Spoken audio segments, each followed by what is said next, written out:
पौर्णिमे जात्रेनिमित्त सौदत्ती तालुक्यातील रेणुका यल्लमा देवीच्या दर्शनासाठी मोठ्या प्रमाणात भाविक येत असल्याने यल्लमा डोंगर परिसरात भीषण ट्रॅफिक जाम निर्माण झाला आहे।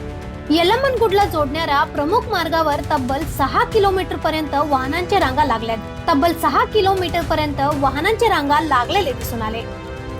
कर्नाटक आणि महाराष्ट्रासह विविध भागातून लाखो भाविक जत्रेत सहभागी होण्यासाठी आल्याने यल्लमनगुड, उगरगोड आणि यल्लमनगुड हिरकुंभी मार्गावरील वाहतूक पूर्णपणे विस्कळीत झाली आहे। ट्रॅफिक जाममुळे भाविकांना मोठ्या त्रासाला सामोरे जावे लागत आहे।